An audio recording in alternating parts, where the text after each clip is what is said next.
Thank you all so much for tuning in to Let's Talk Speak on It. We have an amazing show prepared for you today. First up, Spoken Word by Exceptional. See, being on a roller coaster is fun, but not when you're a seat. Around and around on a loop, on repeat, it's frustrating. Nobody hears you when they say, I can't speak, I can't breathe. It's nauseating. You want to throw up, but you got no mouth. If you do your job right, you fade into the background, a part of the crowd, only being noticed when you mess up. You mess up, you fail. You fail, you're defected. Don't complain. You are a seat. This is your purpose. You are made for this. You are not a player. You are not the game. You are a bench. You are not in the picture. You are not in the frame. You are the frame. There to make everyone else look better. Every day is the same.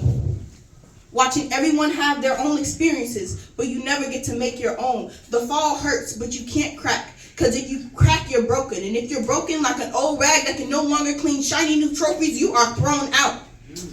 But if you're lucky, someone, anyone will try to fix you. See the trash that you are and not the garbage that you can be, because trash can be someone else's treasure, burned into a flame to make something new. Like a tree, once it's burned, the ashes grow into something new. Can I be something new? Because on a roller coaster, I put you high for that photo, that picture, the core memory that you took. But you'll forget all about me the next morning, because I am just a seat, just a memory.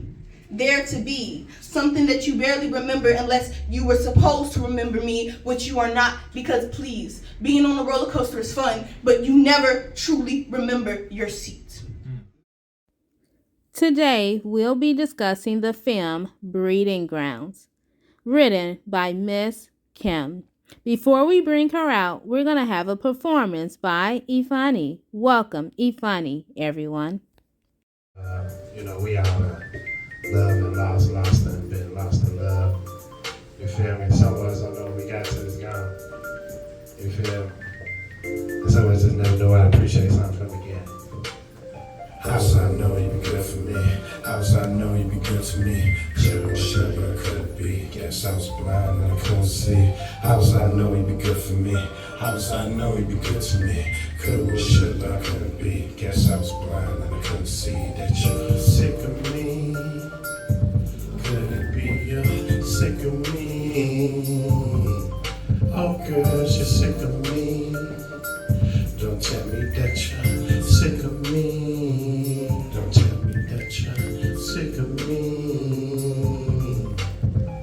Everybody had it good in the bad times. But lately, babe, I've been getting bad vibes. Should've known right through it was last time. Never thought the last time be last time. I ain't with this girl, just past time. I ain't talking about now, what's past life. Feel like we know each other in the past life. But I couldn't see your head back side. Out here doing what I want to. Out here doing what I know that you won't do. Yeah, I know you said you just chose to. Ain't gonna lie, girl, I really miss your soul food. Feel like I never got a chance to know you. Don't wanna go through the things that they go through. The streets made me cold, I made you cold too. I miss the old me and the old you. How was I know you'd be good for me? How was I know you'd be good to me? Coulda, woulda, shoulda, but I couldn't be. Guess I was blind and I couldn't see. How was I know you'd be good for me? How was I know you'd be good to me? Coulda, woulda, shoulda, but I couldn't be. Guess I was blind and I couldn't see that you're sick of me. Could it be you're sick of me? Oh, girl, you're sick of me. Don't tell me that you're sick of me. Oh, girl, you're sick of me. Could it be you're sick of me? Oh, girl, you're sick of me. Don't tell me that you're sick of me. Oh, girl.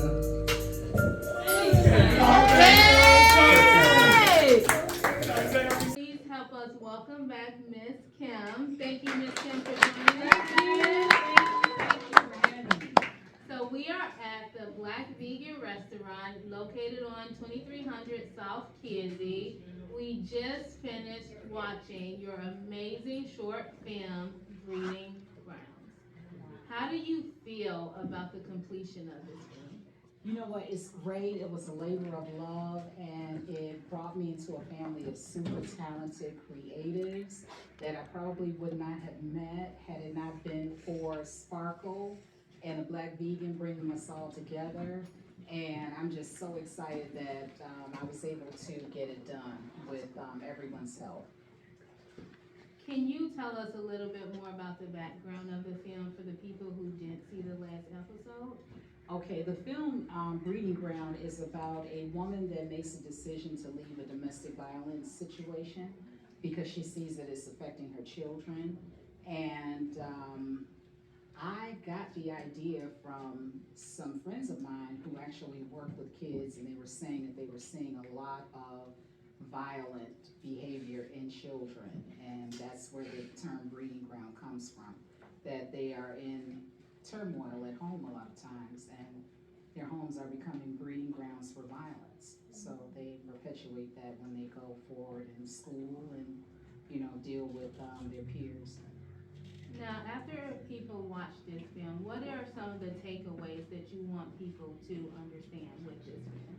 I think from a woman or man's point of view that's being abused, it's never too late to leave. And if you have children, you have to understand that they are the silent victims in this. Statistics show that 10 million children are affected by domestic violence every year, and 74% of those children are likely to go on to either be abused or to be abusers. So those are the takeaways that I'd like for people to get: to leave when it's safe to do so, and to also think about the images that they're projecting to the children that they're raising. Okay, awesome. And now for those who haven't had the opportunity to see the film thus far, how can they do so? Well, I'm going to go the film festival route first, Okay. and then after that, they can go on my YouTube channel, which is Chemistry Films, and it will be posted there at a later date. Okay, awesome. And so next up, we are going to have the cast of Breeding Grounds to join us. But before that, we are going to have Shakandi perform Taste. My name is Shakandi. Shakandi means love. I hated my name growing up.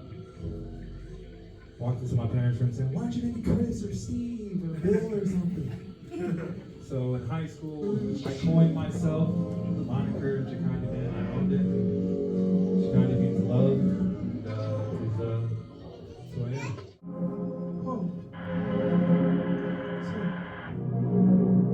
Just looking for time.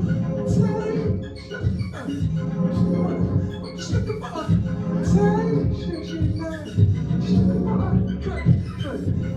I really wanna. Can I get a taste tonight? You are rocking with it. Leave the scene, I'm the magic genie. Please believe it. Change your whole life, we can leave it. I'ma take the world, keep the secret. Is that a bird or a plane? Have you seen it? Chakandi Man genius. You can DM me, you can feed me, you can see it, you can sing about it or something. Try, I'm just looking for a taste. I'm just looking for a taste. You see that? I'm just looking for what? I really want it. Can I get a taste tonight? Taste from your water with my lips are dry. Taste from the ocean where the earth meets sky. Waiting on a second when I fly you up your head to get the blessing with the person. I'll be pleasant when you step in and rock the wheel. Me this evening, I'm the king, you sure need to receive it. In your whole life you've been dreaming. And you sexy man, be singing. You want to taste. I'm just looking for a taste, man. Looking for get a taste, say your energy is creeping in. Can I get a taste? I'm trying. Can I get a taste? Say your energy is creeping in. Can I get a taste? I'm trying. Jelly up, jelly.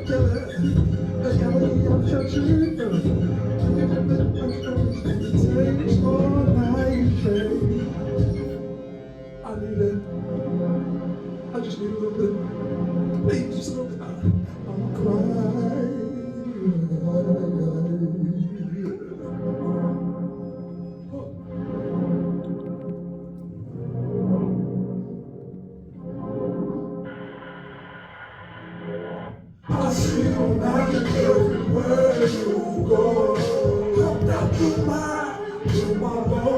slow.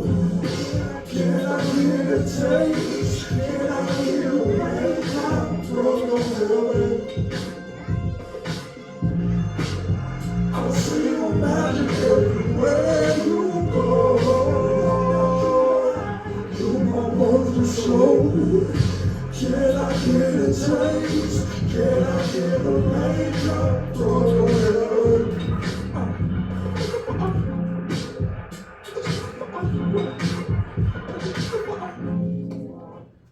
I'm crying. Welcome. We are now joined with the cast of Breeding Grounds. Welcome to Let's Talk Speak on It, everyone. Miss Kim, can you introduce all the cast members? Sure. To my left, we have Fallon, who played Destiny, and then her mom, Elandria, better known to us as Noonie, who played Phoenix, and then Ifani, who played Diablo, and our illustrious, great director, editor, all-around good guy, Chikandi, who directed us. So that's it. Now, with joining the cast, any of you had acting experience before? No. No real acting A experience. little bit of acting experience here and there. So how did you feel after reading the script? I was very confused. When I read the abusing script, I was like, no. I just didn't want my mom to do this because I don't want her to go through this ever in her life. And I don't want her I don't want us to pretend experience this because then she's gonna have it in her mind a lot and she's gonna be scared. Now, hearing your daughter say that, how does that make you feel? It made me feel, because we talked about it. So we did talk about her feeling that way. And I kind of explained to her the benefit of it to women who are going through that. You know, and then she kind of understood it. But yeah, she definitely was sad about it. And, you know, it did affect her. But once we had that conversation and she kind of understood that it is women out here who do go through those things, you know, and it's what we're doing is bringing awareness to help women who are going through those situations. Now, how did you prepare yourself mentally for that role? Whew, so this is like, so I've acted silly before, you know, so this was like my first actual like serious acting role, and it took a lot just to kind of get in that mindset, because like I do, like she said, like I do teach and I teach them as well, like, you know, what you speak or what you do, it comes to you, right? So just kind of trying to make sure that I act and I play the role, but I'm not inviting it into my space. Yeah, you know, so. And Ifani, I want to ask you that same question because you had to play someone who was abusive to women. So what was in your mind reading that role, reading your lines, and then having to act that out? Well, through my life, I've met a lot of women who've been through domestic abuse, and I actually know some domestic abusers. So when the role was coming in, I was kind of like channeling my life experiences and the things that I've seen, know about. But like I just want to say now, I don't never think it's right to ever have to put your hands on a woman for no reason at all. You know, if it gets out of hand, turn around, walk away. That's not the right choice. Now, Ms. Kim, I know you mentioned earlier your reasoning behind it. Why did we pick this cast? Well, you know what? It came together organically, and I also want to say, I'd be remiss if I didn't say, you did great as our counselor, and I know that's what you do in real life, and you brought it to life on the screen. But it came together organically in the group that we do every Monday, the entrepreneur group, and it just seemed that when we were talking about the different roles, like everybody was saying she should do that or he should do that, so you know it just came together that way. Okay, awesome. And then Chikandi, so you were more behind the scenes directing everything, like telling us how to move, where to move, shooting. How was that for you? I enjoyed it a lot, and I definitely want to continue this kind of work moving forward. This was my first time directing and being, behind the scenes doing that stuff to that role, and yeah, everybody was really flexible and going with the vision. So yeah, I enjoyed it a lot, especially inserting little music bits too to really push the movements and story forward was fun to me. So yeah. And you did an amazing job with that. really Can we did. please Yeah. give him a round of applause?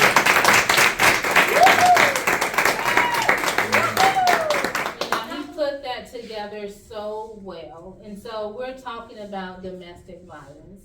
And so as you were putting that together, were there any mental things going on in your head to be like, okay, let me block?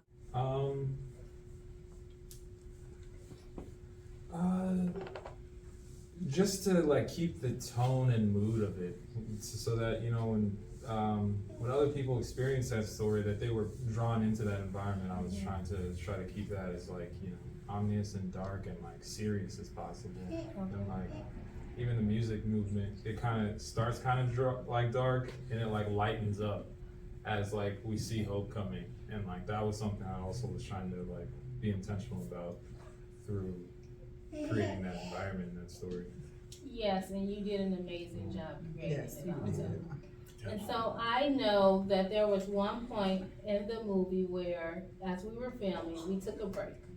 We gave hugs and everything like that. And so can we kind of discuss what was going on in everyone's mind at that time also? Well, you know what, I'll just start by saying, when Shikani was directing the scene with Numi and Ifani in the living room, that was really heavy because they had to choreograph it so that she didn't actually get hurt. And he was so real with it that, we needed a break after that, I think. Yes, and that was important too because we wanted it to appear to be real, but making sure that no one got hurt Exactly. in between. How were you feeling at that time?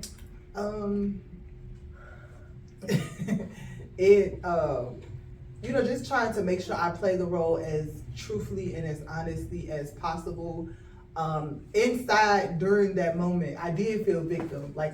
You know what I'm saying? It did kind of dang, this is really, what women in this predicament feel like, so I did feel like a victim in that moment.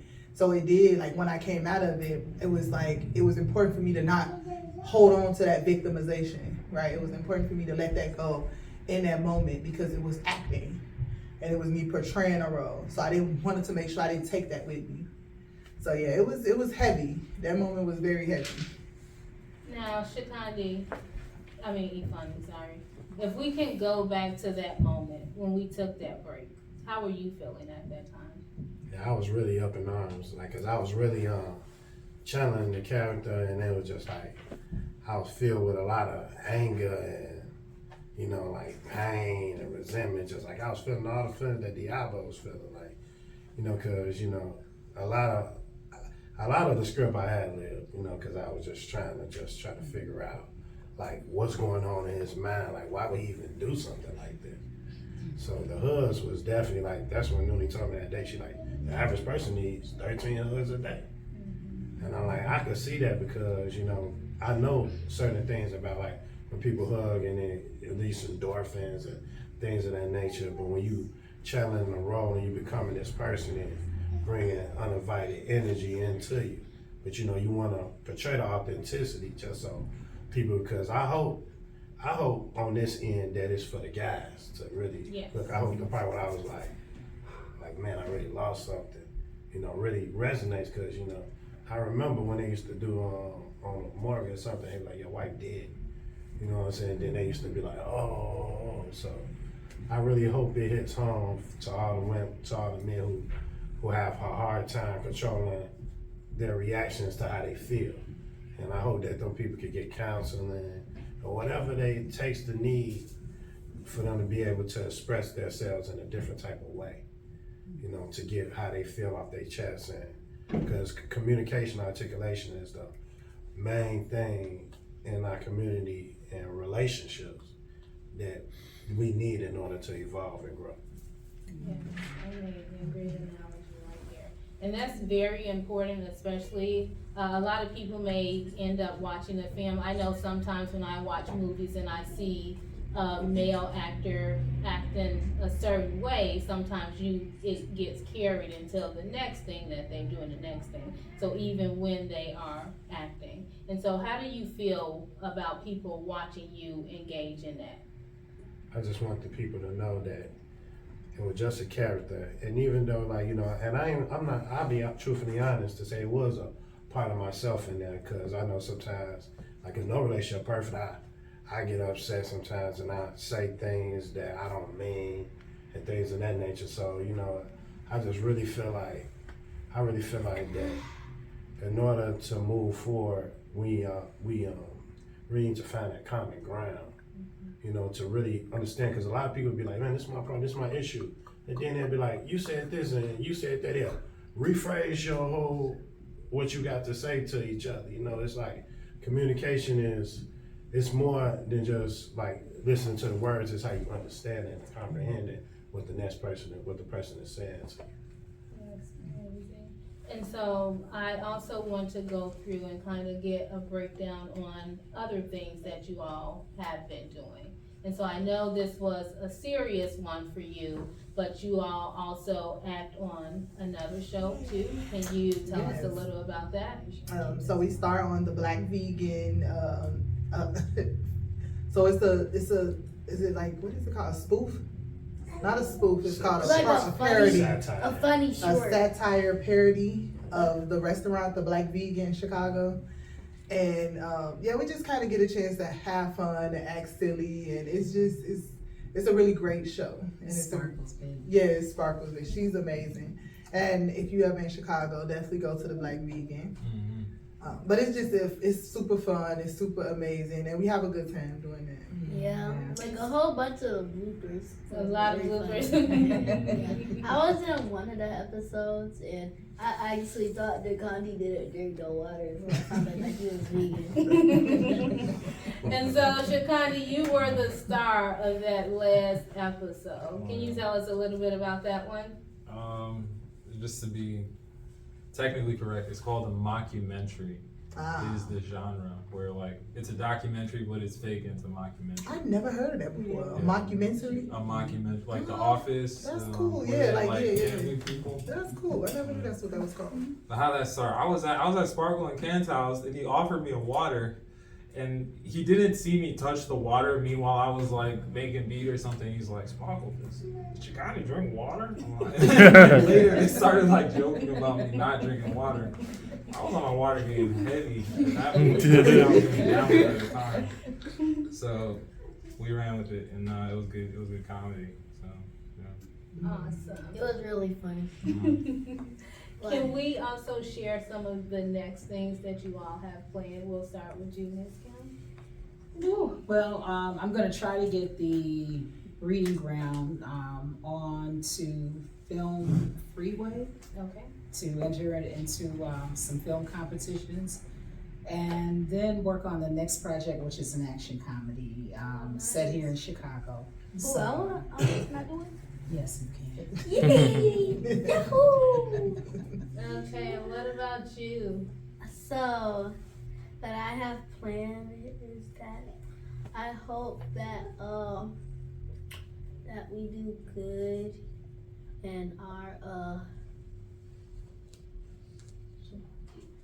show for show choir.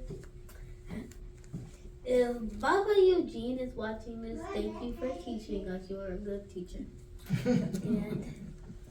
And sometimes it's very funny. Yeah. When is it? It's show choir is during the competition. The concert is on December the 2nd. And how can people buy tickets to the concert? Out to me if you want to buy tickets. Lily, what's next for you? I'm actually working on a lot of different things right now. I'm working on a music project. I'm working on I'm creating and starting my own non-for-profit for young girls. I'm also working on, I'm currently starting a business called Hood Hippie Boutique, which is like a holistic boutique selling crystals and sage and incense and stuff like that. I'm also vice president of the Black Vegan non-for-profit that we're working on. And then I'm also working in the community doing different things. The most recent thing that I'm working on now is a coat drive for some of our elders. And I'm working on doing that probably by the end of the month, hopefully sooner than that. But How can people donate for the coat drive? so we're actually done with donations. We got the coats. We're just organizing to drop them off Okay. to the elders. Yeah. Are you all looking for volunteers? for that? We are looking for volunteers. If you're interested, you can check out My Block, My Hood, My City to sign up to volunteer. We always looking for volunteers. Even if that is something you're not interested in, every Thursday we deliver food boxes to elders. We just did it this Thursday. Next Thursday we'll be doing it as well. We always looking for volunteers to do that. Then we're also decorating homes on the south side of Chicago. Our goal is to make the south side look like downtown. So we're also looking for volunteers for that as well. So we always got something that you can volunteer to help and do. Also, we shoveled the elders' walkways in their homes during the winter when it's snowing. So we're always looking for volunteers for that as well. Awesome. Ifani, what's next for you? We got an organization called the Union in Slums. My father, Charles Odom, he's in the crowd. He's running for LAC president, so I've been working with him diligently to get him elected so we can do more for the seniors, like Nooney just mentioned. As well, I stay in the booth making music right now. I'm just trying to figure out the best way to market and to get myself out there. Look at that black man, iTunes, all of them. I also make jewelry, as you can see around my neck. Does I Find Jewelry? Look up that on Facebook. And but basically, the most important thing that we're doing now is really just trying to change the whole atmosphere of what's going on in our city. We got some great ideas we don't really want to speak on, but as an entrepreneur group, I'm also with Nooney and the rest of the group. We got some great ideas that we want to start on and projects that we want to get out there in order to change the stigma. Shakandi, what's up next for you? Probably a week from tomorrow. No, a week from tomorrow I'm gonna go make me a wife. You gonna make your wife? Gonna make one or gonna marry one? You gonna marry one and make you a baby? All right, Edward Scissorhands. We're on that part. So I'm gonna go get married next week. However, we are in pre-production for the next installment of Shekinah Man series to film once we get back from Paradise. And then that's gonna be in February. So if you haven't seen the first pilot installment, go to ShekinahMan.com, check it out. Yeah, that's what I'm up to. So February is the next one. So. Awesome. Thank you all so much for joining us. Next up, we are going to have Nooney perform Black Love.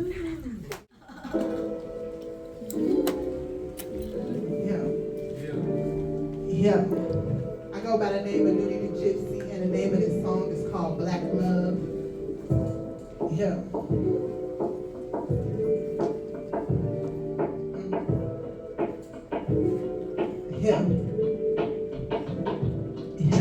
I know it's hard being a black man in America.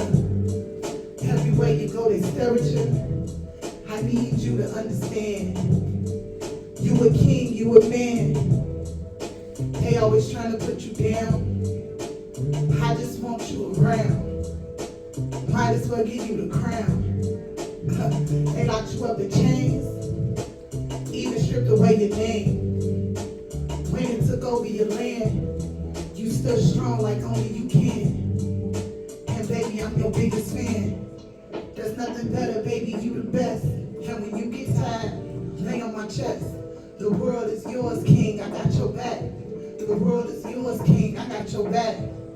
There's nothing better, baby, you the best. And when you get tired, lay on my chest.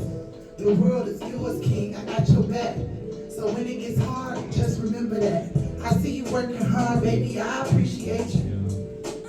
They need reparation. I just want to motivate you.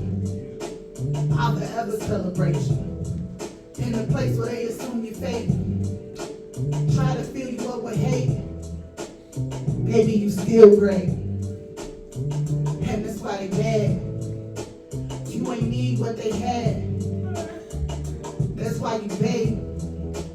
I don't care what they say. I'ma love you anyway. There's nothing better, baby, you the best. And when you get tired, lay on my chest. The world is yours, king, I got your back. The world is yours, king, I got your back. There's nothing better, baby, you the best. And when you get tired, lay on my chest. The world is yours, king, I got your back. So when it gets hard, just remember that. Made in his image, I call you by your name. God, one and the same. Baby, let me feed you. Let me show you how I need you.